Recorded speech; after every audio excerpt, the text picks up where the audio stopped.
Hello प्यारे बच्चों, कैसे हैं आप? आई होप आप बहुत अच्छे होंगे, स्वस्थ होंगे, मस्त होंगे। मैं हूं बोपचे सर और इंस्पायर एकेडमी बालाघाट में आप सभी बच्चों का बहुत बहुत स्वागत करता हूं। आइए बेटा, तो आज के लेक्चर में हम देखते हैं केमिस्ट्री पीएटी 2024 के इस थर्ड लेक्चर में हम देखने वाले हैं बेटा। चैप्टर है हमारा 6, जो हमने अभी तक 2 लेक्चर इस चैप्टर के बना चुके हैं। पहले के 2 लेक्चरों में हमने पूरे बेसिक लेवल पर बात की थी और आज हम इस चैप्टर में इस चैप्टर के इस लेक्चर में आज बात करेंगे बेटा एमसीक्यूज क्वेश्चनों पर। क्या इस यूनिट पर क्वेश्चन बन सकते हैं पीएटी के लिए? पीएटी 2024 के लिए प्रीवियस ईयर में जो क्वेश्चन आए थे आपके, उसी पर आधारित एक क्वेश्चन एमसीक्यूज क्वेश्चन हम लेकर आए हैं। तो ध्यान से देखिएगा और पूरे आपके लिए ये इंपॉर्टेंट होने वाले पूरे के पूरे प्रश्न, तो बहुत ही ध्यान से देखिए। चलिए बेटा आते हैं। तो पहला जो प्रश्न है आज हमारा इस अध्याय का नाम एक बार फिर से देख लीजिएगा आप। अध्याय क्या है आपका? महत्वपूर्ण खनिज, उनका रासायनिक संगठन और उर्वरक। ठीक है बेटा। Important minerals, their chemical composition and fertiliser. ठीक है, फर्टिलाइजर भी हमने देखा था। केमिकल कंपोजिशन, भूपर पट्टी जिसे क्रस्ट कहते हैं, ये बहुत सारी चीजें हमने इस चैप्टर में पढ़ी है। अगर आपने नहीं देखा है उन वीडियो को तो कृपया लेक्चर 1 लेक्चर 2 इस यूनिट का, इस चैप्टर का देखें। उसके बाद लेक्चर 3 पर आएंगे तो हमें क्वेश्चन एमसीक्यूज को समझने में भी आसानी होगी और हल करने में भी हमें मदद मिलेगी। ठीक है बेटा, तो आते हैं, देखिएगा यहां पर। तो बेटा सबसे पहले लिखा है वे प्राकृतिक। ठीक है, थोड़ा ध्यान से देखेंगे क्या है। देखिए, वे प्राकृतिक पदार्थ जिनसे किसी तत्व का लाभ पूर्व या मितवत्वता, है ना, क्या बेटा, मितवत्वता से निष्कर्षण किया जा सकता है, निष्कर्षण किया जा सके कहलाते हैं। ठीक है बेटा, हमने बात किया था कि खनिज से, किसमें बेटा? खनिज। ठीक है, एक बात हमने किया था, थोड़ा ध्यान से सुनेंगे समझेंगे। हमने बात किया था खनिज का निष्कर्षण। क्या बेटा? निष्कर्षण। खनिज का निष्कर्षण जब लाभ के लिए किया जाता है, जब व्यापारिक लाभ के लिए किया जाता है। खनिज का निष्कर्षण जब व्यापारिक लाभ के लिए किया जाता है तो इसे क्या कहते थे बेटा? इसे एस्क कहते हैं। तब इसे क्या कहते हैं? खनिज को एस्क कहा जाता है।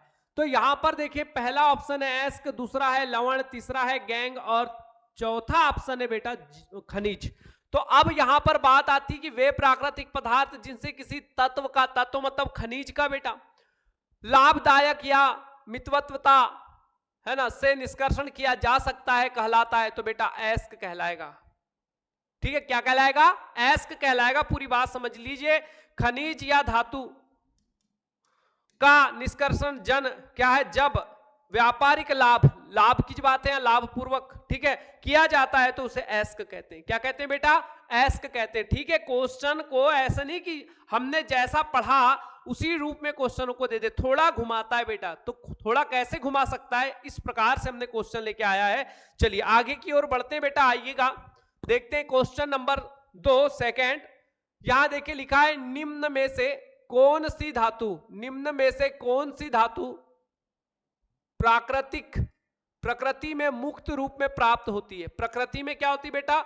मुक्त, फ्री, है ना, मुक्त रूप में प्राप्त होती है। ऐसी कौन सी धातु है जो प्रकृति में मुक्त अवस्थाओं में होती है, मुक्त अवस्था में होती है? अब बेटा हमने बात किया था अक्रिय धातुएं जो होती हैं वो प्रकृति में क्या होती है बेटा? मुक्त अवस्था में होती है। प्रकृति में मुक्त अवस्था में होती है, प्रकृति में मुक्त अवस्था में होती है। कौन बेटा? अक्रिय धातु। अक्रिय धातु कौन है? तो अक्रिय धातु उत्कृष्ट धातु भी कहते हैं। क्या कहते हैं बेटा? उत्कृष्ट धातु, है ना। क्या कहेंगे? उत्कृष्ट धातु को अक्रिय धातु भी कहते हैं। जैसे AU, AG और PT, ये धातुएं कैसी बेटा? बहुत ही कम रिएक्टिव है। क्यों कम रिएक्टिव है? इसीलिए तो इनका उपयोग आभूषण बनाने में किया जाता है, ताकि ये काली पीली नीली भूरी ना हो, जैसी है वैसी चमचमाती रहे, चमकदार रहे, इसीलिए इनका उपयोग आभूषण बनाने के लिए किया जाता है। ऑप्शन है बेटा आपके पास आयरन, प्लेटिनियम, एल्यूमिनियम और मैग्नीशियम, तो आपका ये ऑप्शन हो जाएगा प्लेटिनियम। ठीक है बेटा, आगे की ओर बढ़ते हैं बच्चों। देखिएगा क्वेश्चन नंबर 3 है, एस्क पिच ब्लेंडी में प्रमुख तत्व है। एस्क पिच ब्लेंडी में प्रमुख तत्व होता है। चलिए ध्यान से देखते हैं ऑप्शन। पिच ब्लेंडी नाम सुना होगा आपने, इसका सूत्र भी बाद में बता दूंगा बेटा। लिखा है सीरियम है ना, मैग्नीशियम Mg और यू मतलब यूरेनियम। तो बेटा आपको बता दूं ये यूरेनियम का एस्क है। किसका? ये यूरेनियम का एस्क है। किसका बेटा? यूरेनियम का। ठीक है, यूरेनियम का एस्क है। ठीक, यूरेनियम का एस्क है, का अयस्क है। पिच ब्लेंडी, इसका सूत्र जो होता है O8, ये है पिच ब्लेंडी। ठीक है बेटा, पिच ब्लेंडी तो आपका यूरेनियम आंसर हो जाएगा। क्या हो जाएगा? यूरेनियम, जो कि एक रेडियो एक्टिव होता है बेटा। ये एक रेडियो एक्टिव या रेडियोधर्मी बोल सकते हैं, रेडियो एक्टिव पदार्थ है, यौगिक है ना। रेडियो एक्टिव क्या है बेटा? पदार्थ है, पदार्थ है। कौन? पिच ब्लेंडी। ठीक है बेटा, हाँ आगे रेडियो एक्टिव पढ़ा है हमने पहले। चलिए मोनाजाइट, क्या लिखा है बेटा? मोनाजाइट। ठीक है, हाँ ध्यान से देखेंगे, दिख रहा है सभी को? मोनाजाइट एक स्रोत है, मोनाजाइट एक स्रोत है। ठीक है बेटा, मोनाजाइट एक स्रोत है रेडियम का, थोरियम का, क्रिप्टान का और हीलियम का। तो बेटा मोनाजाइट याद रखेंगे, मोनाजाइट जो स्रोत है ना, मोनाजाइट जो स्रोत है वो किसका है? क्रिप्टान का। सॉरी, क्रिप्टान का नहीं बेटा, क्रिप्टान का नहीं आएगा, थोरियम का। किसका है बेटा? थोरियम। थोरियम कितना होता है? परमाणु क्रमांक 90। थोरियम आवर्त सारणी में आपने देखा होगा थोरियम 90। ठीक है, तो ये थोरियम का क्या है बेटा? मोनाजाइट स्रोत किसका है? थोरियम का। आगे आते हैं, ब्रह्मांड में अद्वितीय अत्यधिक, क्या बोल रहा है बेटा?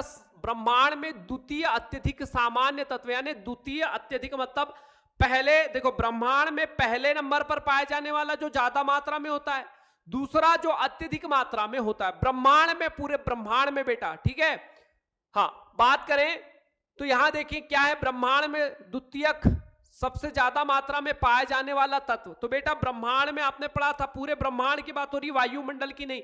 ऑक्सीजन ज्यादा, उसके बाद सिलिकॉन। तो यहां ऑप्शन है नाइट्रोजन, हाइड्रोजन। देखो ये वायुमंडल में पाए जाने वाला सबसे ज्यादा मात्रा में होता है, हाइड्रोजन, हीलियम, सिलिकॉन। तो बेटा सिलिकॉन आएगा आपका, सिलिकॉन आपका सही आंसर होगा। क्या है?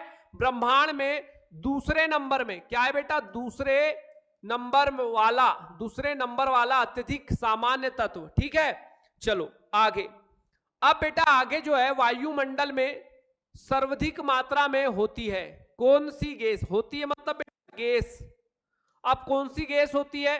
तो ऑक्सीजन दिया है, नाइट्रोजन दिया है, हाइड्रोजन दिया है, ओजोन दिया है। कौन सी होती है? अभी मैंने आपको बताया था, आपको पहले से पता भी होगा कुछ बच्चों को, कि वायुमंडल में सबसे ज्यादा जो होता है वो कौन होती है? नाइट्रोजन गैसेस होती है बेटा। कौन सी गैस होती है? नाइट्रोजन गैस सबसे ज्यादा वायुमंडल में पाई जाती है। ठीक है बेटा, तो ये भी याद रखेंगे। आगे आते हैं, खनिज में क्या है बेटा? खनिजों में कौन सा लवण नहीं मिलता? खनिजों में कौन सा लवण नहीं मिलता? ठीक है, खनिजों में कौन सा लवण है जो कि नहीं मिलता, यानी खनिज किसके साथ क्रिया करके लवण नहीं बनाती? ठीक है, तो ऐसे कौन से हैं? ऑप्शन है सल्फाइड, नाइट्रेट, क्लोराइड और है सल्फेट। तो बेटा धातुओं के सल्फेट तो आपने देखे, इसलिए ये बनाती, इसलिए ऑप्शन हमारा नहीं होगा। सल्फाइड भी धातु के देखे आपने, पोटेशियम सल्फाइड है ना, देखें धातुओं के सल्फाइड होते हैं, क्लोराइड भी होते हैं, KCl क्लोराइड भी होते हैं। तो बचा बेटा नाइट्रेट, खनिजों के, धातुओं के नहीं बोल रहा है, खनिजों के है ना। तो खनिजों के कौन सा लवण नहीं मिलता? तो बेटा नाइट्रेट नहीं मिलता। कौन सा नहीं मिलता? नाइट्रेट। ये भी मिल जाते हैं, ये मिलते हैं, ये भी मिलता है, ये भी मिलता है, सिर्फ नहीं मिलता तो वो कौन सा है? नाइट्रेट है। ठीक है, चलो आगे, भारत में पाया जाने वाला टाइटेनियम, भारत में पाया जाने वाला टाइटेनियम युक्त एक प्रमुख खनिज है, टाइटेनियम युक्त प्रमुख खनिज है। बॉक्साइट बेटा इसमें तो एल्यूमिनियम होता है। केल्पो क्या है, कैल्पो पायराइट है ना, डोलोमाइट और इम्पेनाइट। तो बेटा सीधे से आंसर इम्पेनाइट पढ़ा है हमने। इम्पेनाइट ऐसा है जो कहा है टाइटेनियम युक्त एक प्रमुख खनिज है, ठीक है। इल्मेनाइट, ठीक है, इल्मेनाइट, ठीक है। ये जो इल्मेनाइट है, इल्मेनाइट, यही हमारा क्या है आंसर है, ठीक है। हाँ चलो बेटा आगे की ओर। डोलोमाइट भी नहीं है, डोलोमाइट हमने पढ़ा है, केल्पो पायराइट भी पढ़ा है, बॉक्साइट भी पढ़ा है, ये दूसरे के एस के हैं, सिर्फ ये है इल्मेनाइट, ठीक है। चले आगे की ओर बढ़ते हैं। देखिएगा बहुत अच्छा प्रश्न है। क्या है प्रश्न? अच्छे उर्वरक के गुण। बेटा थ्योरेटिकल प्रश्न है, हमने इसे देखा था, बहुत अच्छे से समझा था, पूरी बातें आपके समझ में आई थी, है ना। जिसने वीडियो नहीं देखा है तो प्रीवियस वीडियो देखें, ज्यादा बेहतर, ज्यादा मजा आएगा बेटा, ठीक है। चलिए आते हैं प्रश्न पर, देखेंगे तो अच्छे उर्वरक का कौन सा गुण महत्वपूर्ण है। अच्छे उर्वरक में कौन कौन से गुण होते हैं? तो पहला बेटा जल में विलय होना चाहिए, बिल्कुल ये गुण तो होना ही चाहिए, है ना। ये पढ़ा है हमने। पौधों के आवश्यक तत्व का सरलता से मिले, पौधों को आवश्यक तत्व सरलता से मिले, ऐसा तो उर्वरक होना ही चाहिए। जड़ों के लिए हानिकारक नहीं होना चाहिए, बिल्कुल सही, जड़ों के लिए क्या नहीं होना चाहिए? हानिकारक नहीं होना चाहिए। उपरोक्त सभी गुण होने चाहिए, बेटा ये आएगा उपरोक्त सभी गुण, ये तो पूरा ही है ना। तो यहां पर जड़ों के लिए हानिकारक ना हो, सरलता से पोषक तत्व तो मिले और जल में विलय होना चाहिए, सभी गुण विद्यमान होने चाहिए। तो आंसर आपका ये हो जाएगा, यानी कि डी वाला आपका उत्तर है, ठीक है।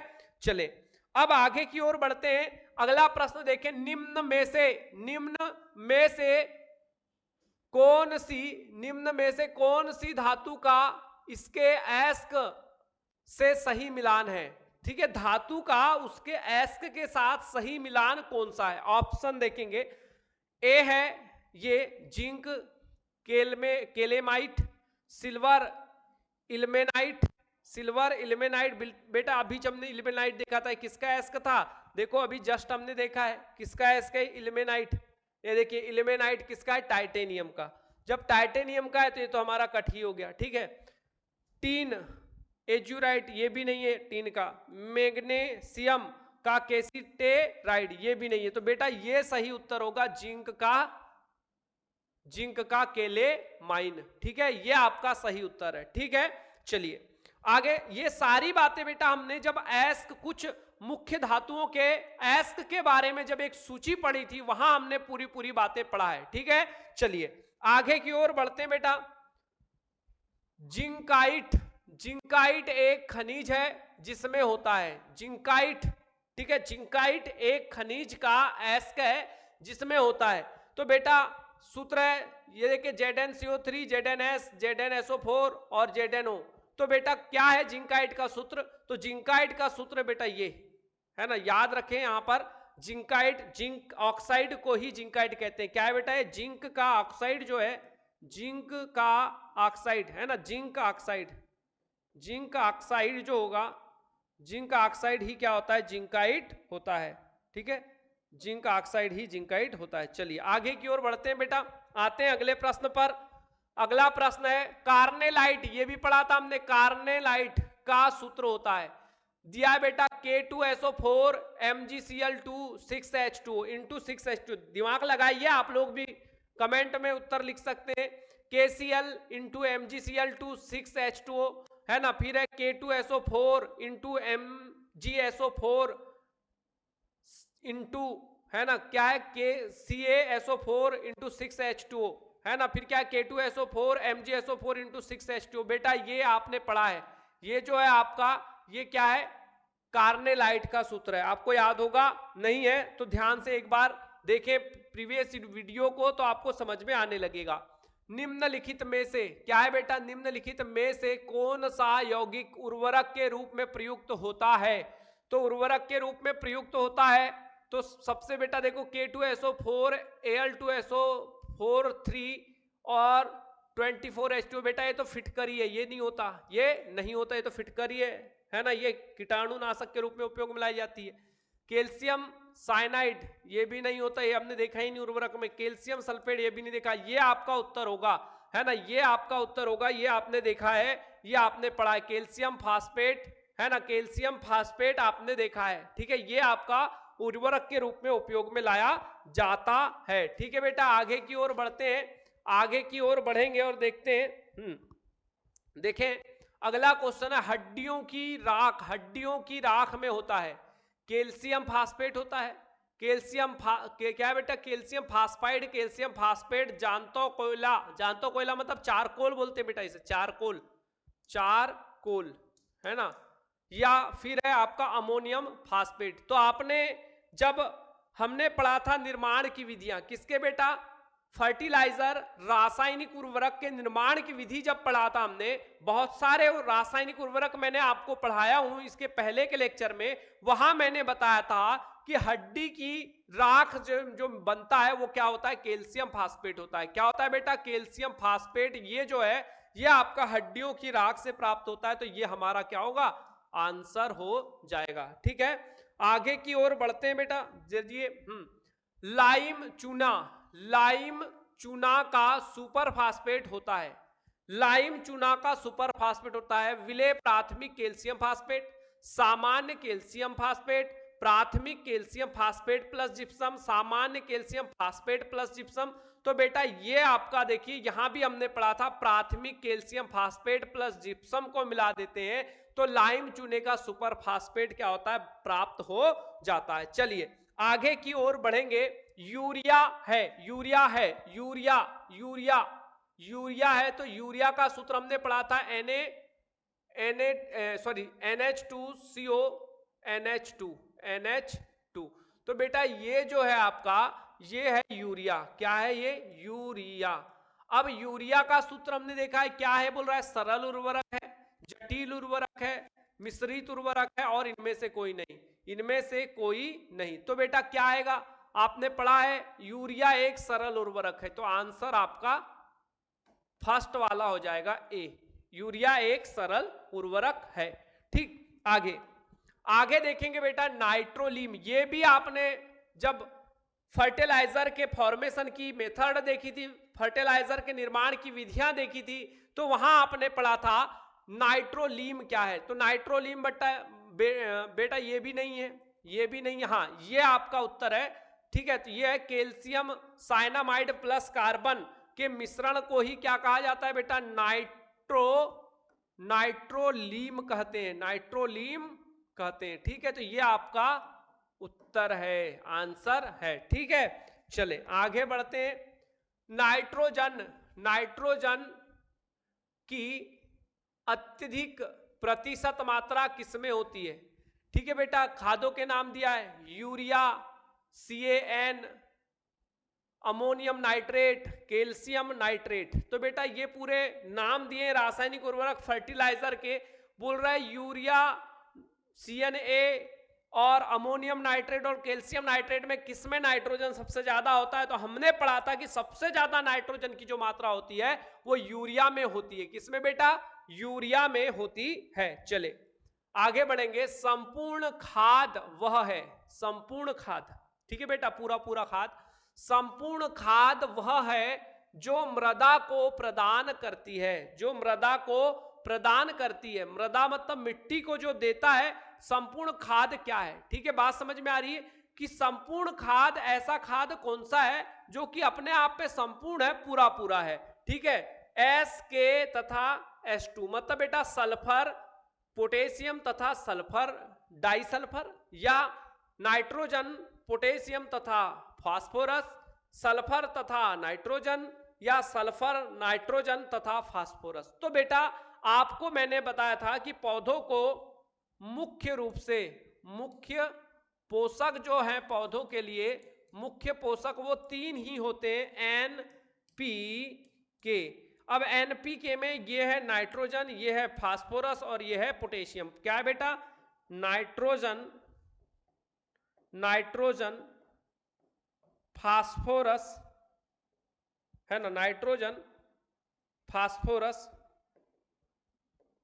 फास्फोरस, नाइट्रोजन, फास्फोरस, अच्छा थोड़ा छोटा करके लिखते हैं, चलिए बेटा ध्यान से देखेंगे। नाइट्रोजन फास्फोरस, ठीक है, ये है पी मतलब फास्फोरस, और ये है आपका पोटेशियम, पोटेशियम। तो ये तीन आपके क्या होते हैं, मुख्य पोषक तत्व होते हैं। अब बेटा ये तीनों मुख्य पोषक तत्व हैं और तीनों की ही पौधों को बहुत ज्यादा मात्रा में और बहुत मुख्य रूप से जरूरत होती है। इनकी कमी से क्या हो सकता है, ये भी मैंने प्रीवियस वीडियो में बताया कि अगर ये न रहे, पौधों को न मिले, तो पौधों के साथ क्या क्या दिक्कतें हो सकती है। ये पूरी बातें हमने प्रीवियस क्लास में पढ़ा था, आपको पता है, पूरी जानकारी आपको है। तो क्या यहां पर ऑप्शन हो सकता है, ध्यान से देखेंगे। पहले ऑप्शन में दिया है SK2, N2K P, S तथा N2, तो आपको पता है, ये देखो NPK, ये आपका उत्तर हो जाएगा बेटा, सही आंसर आपका बी वाला होगा। ठीक है, ठीक है, हाँ चलिए आगे आगे देखेंगे बेटा। अगला प्रश्न, डाई अमोनियम फास्फेट उर्वरक में नाइट्रोजन की प्रतिशतता होती है। डाई अमोनियम फास्फेट उर्वरक में नाइट्रोजन की प्रतिशतता होती है 15, 18, 25, 25, 30। तो बेटा 18%, याद रख ले इसको, 18% डाई अमोनियम फास्फेट उर्वरक में नाइट्रोजन जो होता है बेटा वो 18% होता है, ये याद रख ले। ठीक है, ठीक है, हाँ। तो उत्तर क्या हो गया बेटा, बी। क्या हो गया, बी वाला आपका आंसर हो जाएगा। ठीक है, चले आगे बढ़ते हैं। सुपर फास्फेट ऑफ लाइम निम्न की क्रिया से बनाया जाता है। तो बेटा यहां है कैल्शियम कार्बोनेट को फास्फोरिक अम्ल के साथ, याद कीजिए, हमने पढ़ा है, पूरा ये पढ़ा है कि कैसे बनता है। ठीक है, कैल्शियम कार्बोनेट को हाइड्रोक्लोरिक अम्ल के साथ, कैल्शियम फास्फेट को सल्फ्यूरिक अम्ल के साथ, हड्डी को जिप्सम के साथ। तो बेटा यहां पर हमने पढ़ा था सुपर फास्फेट ऑफ लाइम निम्न की क्रिया से बनाया जाता है। तो हमने पढ़ा है कैल्शियम फास्फेट को जब H2SO4 सल्फ्यूरिक अम्ल के साथ क्रिया कराया जाता है तो क्या बनता है, सुपर फास्फेट ऑफ लाइम बनता है। मतलब आपका जो उत्तर होगा वो हो जाएगा सी वाला, ये आपका क्या है बेटा, आंसर होगा। ठीक है, ठीक है, हाँ चले आगे की ओर देखेंगे।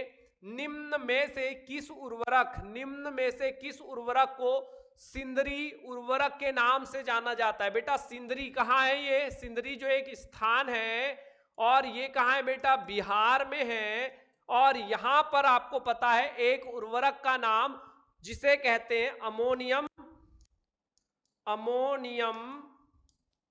सल्फेट। ठीक है बेटा, अमोनियम सल्फेट के निर्माण का एशिया का सबसे बड़ा कारखाना है। क्या है बेटा, एशिया का सबसे बड़ा कारखाना है, सबसे बड़ा कारखाना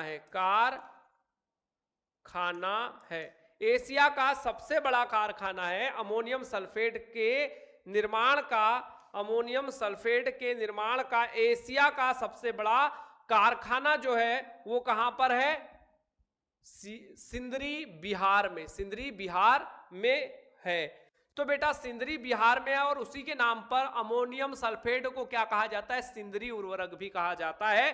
तो हमारा सही उत्तर होने वाला है ए वाला। ठीक है बेटा, ए वाला हमारा सही उत्तर होने वाला है। ठीक है, आगे बढ़ते चलिए देखेंगे बेटा। खेती में पोटास खाद का प्रयोग उस वक्त करते हैं जबकि पत्तियों का रंग हरा होता है, फूल नहीं आते, विभिन्न अंगों का विकास नहीं होता, फल पकने से पूर्व झड़ने लगते हैं।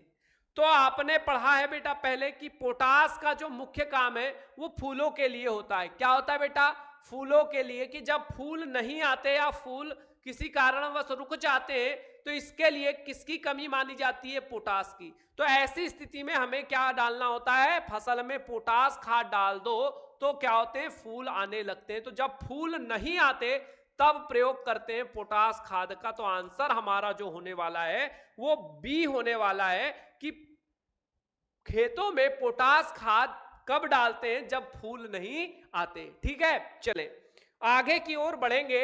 अगला है किस सूक्ष्म तत्व की कमी से पुष्पन ढक जाते हैं। सूक्ष्मता तो देखो बेटा, ज्यादा मात्रा में जो आवश्यक है वो है NPK।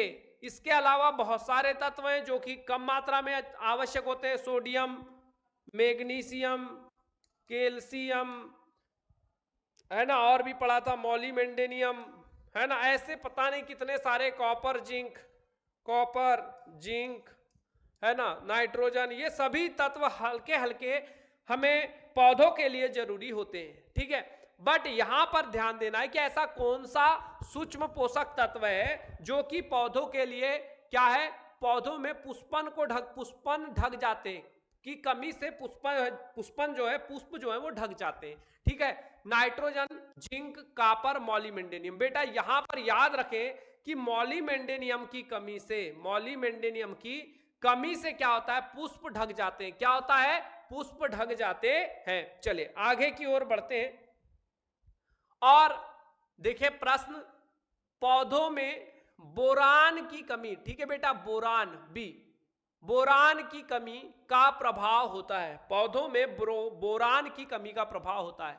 पत्तियों का हरापन कम हो जाता है, पत्तियों का मुड़ जाना, पत्ती का तांबे के समान रंग हो जाना, पत्तियों का सिकुड़ कर गुच्छे में बदल जाना। तो क्या है बेटा, पौधों में बोरान की कमी का प्रभाव होता है। पत्तियों का मुड़ जाना, पत्तियों का हरेपन में कमी आ जाना, पत्तियों का तांबे के समान रंग हो जाना। तो बेटा यहां पर जो उत्तर होगा वो सी वाला होगा। क्या होगा बेटा, सी, ठीक है। यहां ध्यान दे कि जब भी पौधों में बोरान की कमी होगी, किसकी बेटा, बोरान की कमी आएगी, तो पौधों में क्या आता है, तांबे के समान रंग हो जाता है। तांबा जानते हैं ना कैसे, हल्का सा भूरे रंग का बोल सकते हैं, है ना, तांबे का कलर सभी तो जानते ही हैं। उस टाइप का जो कलर है बेटा वो किसका हो जाता है, पत्तियों का हो जाता है, और ये बोरान की कमी से होता है। ये बात आपको याद रखनी है, ठीक है। तो अभी हमने पूरे क्वेश्चंस देखे, किस प्रकार से एक एक क्वेश्चन को हमने समझा है, पूरी बातें ध्यान से दी कि किस प्रकार का एक पैटर्न हम यहां पर लेके आए थे। कुछ हार्ड टाइप के क्वेश्चन थे, कुछ नॉर्मल टाइप के क्वेश्चन थे, कुछ मीडियम टाइप के क्वेश्चन थे। तो सारे क्वेश्चन हमने पीएटी 2024 को ध्यान में रखते हुए तैयार किया है, सभी उन बच्चों के लिए जो एग्जाम दे रहे हैं, कुछ बच्चे हैं जो भविष्य में देना चाहते हैं। तो सारे बच्चों के लिए यह जो वीडियो है बहुत ही इंपॉर्टेंट है, बहुत ही काम का है। तो सभी बच्चे इस वीडियो को शेयर करें, लाइक करें, चैनल को सब्सक्राइब करें। ये पूरा ध्यान आपको रखना है बेटा, ठीक है। चलिए ओके, थैंक यू, मिलते हैं अगली क्लास में फिर।